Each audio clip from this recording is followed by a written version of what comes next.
My mom's parents have always been like very spiritual to me. Not that like my dad's parents weren't, or my grandparents on that side weren't, but like that's just like the primary thing I remember my grandma and grandpa Watts for is just how spiritual they are and how important that was in their lives. My grandma Watts, like some of my earliest memories, like even just as a baby, she used to work at this arts and crafts store. I think it was called Joann's, but they used to have these big barrels filled with like beads. And when I was like 2 and 3, she would just stick me in this barrel of beads. And I just would like sink in and I'd be like halfway in. And it was like a little personal sand pit. I thought it was awesome. So my dad's biological dad, his name is Ben, and he died when my dad was 11. My middle name is Benjamin after my dad's dad. I mean, there's some pictures of him around, but he kind of, you can tell he looks like a combination of my dad and his brothers. But yeah, I never got to know him.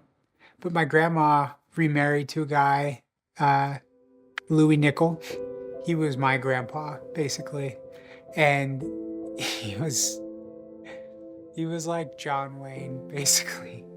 A Mormon John Wayne. He like he was teaching us how to swim one time, and we were just out on a lake by Moab called Buckeye, and we had vests on, and I was like, oh, but there's like we were really little. I was like 5, and a couple of my other cousins were there, and we're like 5 and 6 and 7, and we are like, oh, like the water, it's gonna be cold. And he's like, it'll be fine, you guys, just swim back to shore. He just wanted us to swim to shore because he had to go take care of something. And we didn't want to. So one by one, he picked us up and just tossed us overboard. And there was nowhere we could run. But he always had little quips and stuff that he would sing. He always had these little rhymes that he would sing just about outdoor stuff. But he knew everything like about the outdoors. Like he knew when it was good to burn what kind of wood, when to cut certain types of wood. He packed his own ammo, you know. It was really important for him that we knew how to shoot. And that it was like my dad's side of the family, like obviously like, you know, they're from Moab, they're kind of hicks, really into hunting and stuff. But most of them are really into like gun safety. Like teaching their kids about firearms was like a way to teach them about discipline. And like, it was good. It was a really good way to learn. But my grandpa Louis was always inappropriate. He would just say whatever he wanted to say.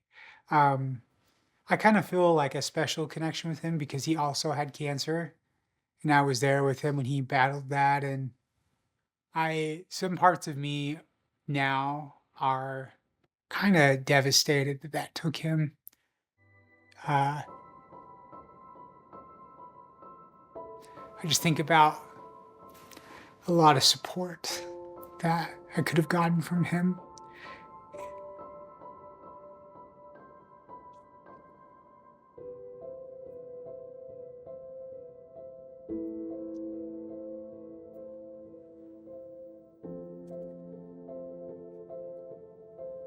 I just think losing him was really hard, and I was just sad that he never got to meet Shay. And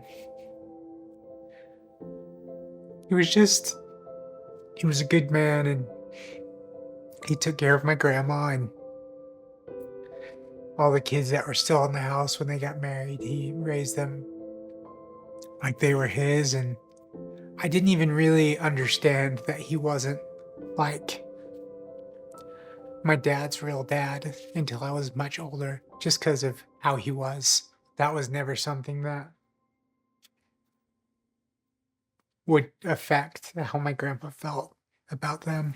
He was so influential in my life growing up, and he just loved to make things super fun. And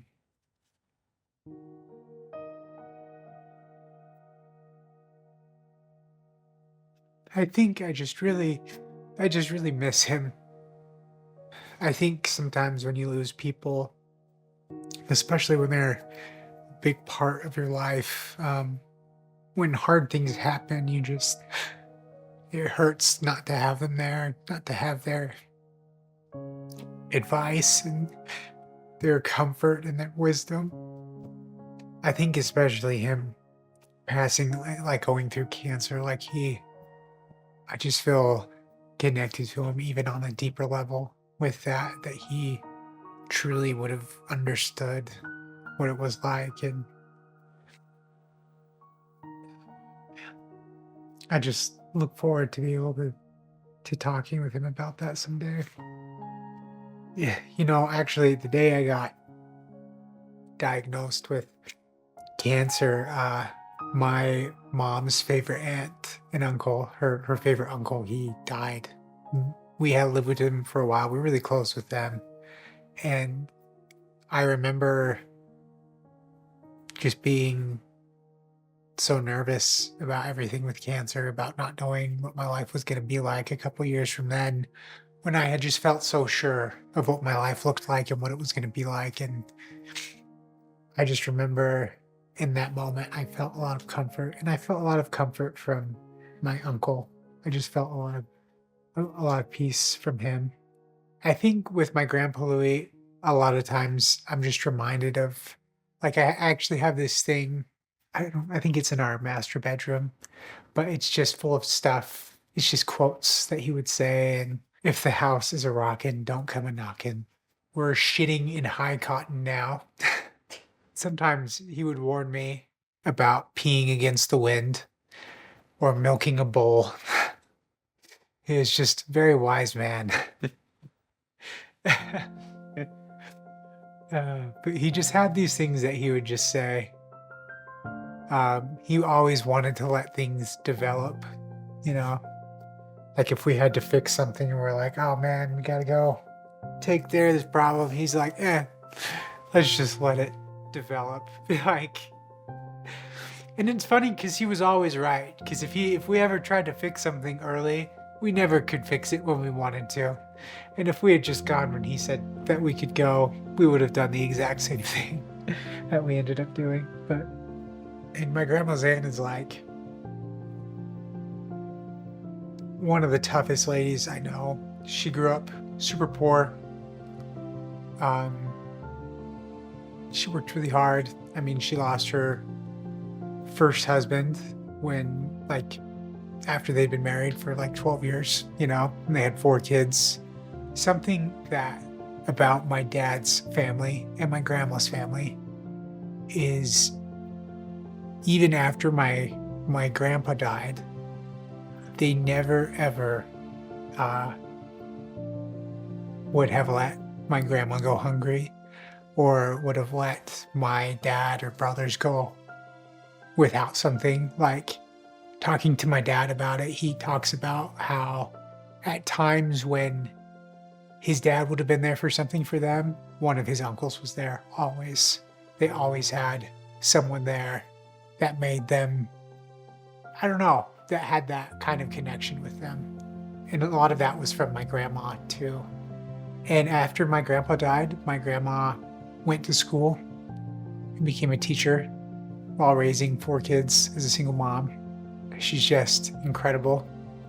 And she did a pretty good job. Her kids are pretty nuts.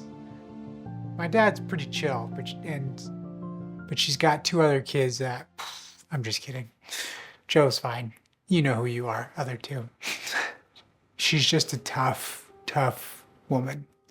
And I remember being so upset when my grandpa died, because how is that fair for her to lose 2 spouses? But she just dealt with it with so much faith and so much grace. And she is also, like my native grandma, just the quintessential grandma. I have so many good memories waking up in Moab to the smells of breakfast, and my grandparents, both sides did this, but they both got cable so that when the grandkids were over there, we'd have something to do, I guess. But yeah, she would always cook breakfast and lunch, and she was always making snacks and treats and coming up with little games. And she was a teacher most of the time when I was growing up. And so she'd take me to school sometimes and I'd help out. Or when I was really young, I was basically just a student in her class sometimes. And she's just like a pillar in my life that's just always been there. I have my grandparents on my mom's side moved around a lot, and my family's moved around a lot. So my grandma's house is like the one house that I feel like has been consistent from my childhood to now, that I have, you know, tons of good memories in. Yeah. She just comes and she's here so much. She visits me in the hospital. I don't know. There's like people in the world where if you have someone praying for you, you want that person to pray for you.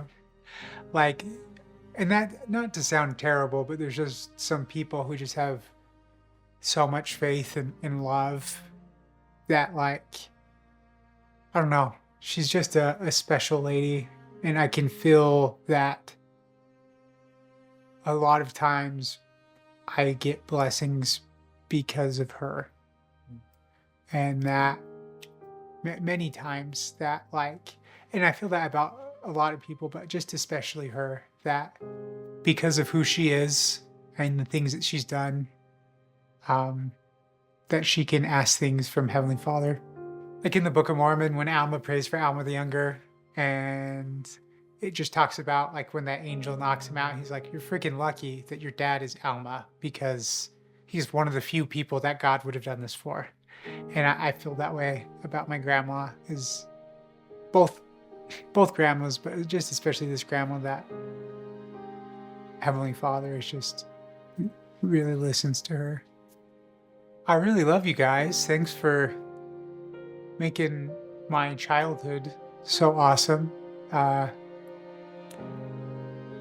Seriously, sometimes, I don't know, when things are really hard or I'm in a lot of pain and I'm just able to remember being a kid and seeing the 1,000 dogs that pooped in your yard, or peeing on my cousins from the cherry tree. And I don't know, there's just a lot of happy things. And I'm very grateful that you guys have been able to be my grandparents, and I don't know, brought me a lot of that. I love you guys.